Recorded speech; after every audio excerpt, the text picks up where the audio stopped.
Man Ruzmetova Umida Hamrayevna, Xorazm viloyati Yangiariq tumani maktabgacha va maktab ta'limi bo'limi bosh metodisti. Aynan aprel oyida Malaka oshirish institutining menejerlik kursi tinglovchisiman.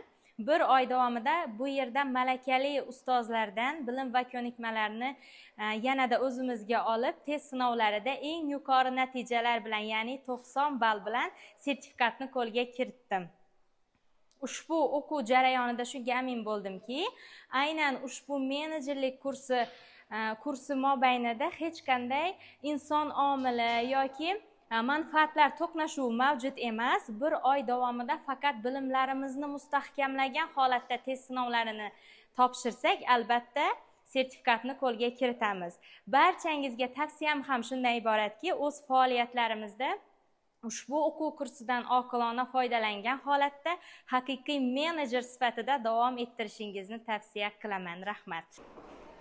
Assalomu alaykum. Men Babajon va Mohira Kamulovna, Xorazm viloyati Yangiariq tumanidagi 11-sonli davlat maktabgacha ta'lim tashkiloti direktori vazifasini bajaruvchiman. Men 2025-yil aprel oyidagi maktabgacha ta'lim tashkiloti direktori va mutaxassislarni qayta tayyorlov institutida nomzod sifatida menejerlikka ta'lim olib, ushbu ta'lim jarayonida o'zimga kerakli bo'lgan 53 ta mavzudan 53 ta bilimni olib oldim. Bizga chin dildan yordam bergan, shunaqa bilimlarni berishda charchamagan, juda ham tizimni yaxshi tashkillashtirgan ustozlarga, rektoraturaga, hammasiga o'z minnatdorchiligimni bildiraman.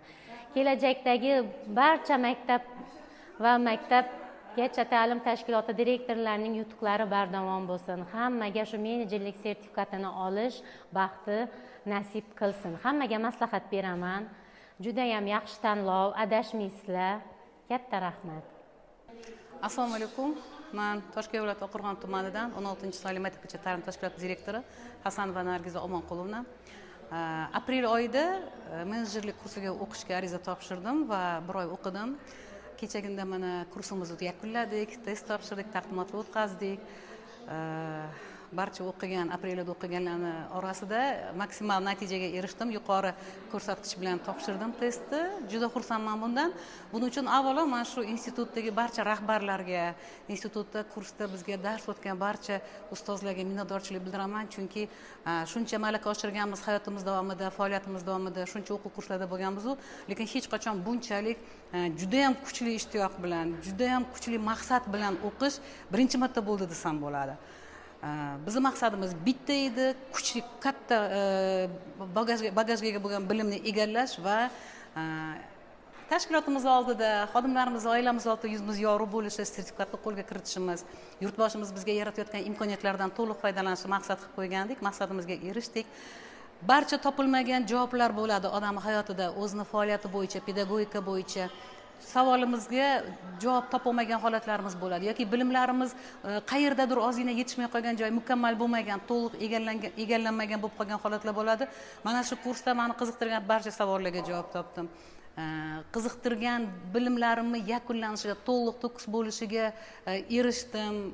O'zimni menejerlik kursini tugatib, menejerlik sertifikati olgandan juda ham baxtli his qilyapman. Shuncha sertifikatlarimiz bor, shuncha diplomlarim bor, lekin bunisi o'zgacha og'irlikdagi, o'zgacha vaznga ega bo'lgan sertifikat bo'ldi. Chunki o'qidik, haqiqatdan ham o'qidik. O'qish kerak ekan, modullarni o'qish kerak, ustozlarni tinglash kerak. Dars tugagandan keyin ham kutubxonaga kirib shug'ullandik. Kompyuterlarda o'tirdik. Birorta ustoz so'ragan yordamimizga hozir meni vaqtim yo'q deb javob bermadi. Hammasi yurakdan yordam berishdi. Biz ham ularga qattiq ishondik va ishonchimiz oqlandi. Ularning ham ishonchini oqladik deb o'ylayman. Hammani mana shu o'qishga kelganlarni yana bir marta omad tilayman, tabriklayman sertifikat olganlari bilan va sertifikat olmoqchi bo'lganlarga esa omad tilab qolaman. Rahmat.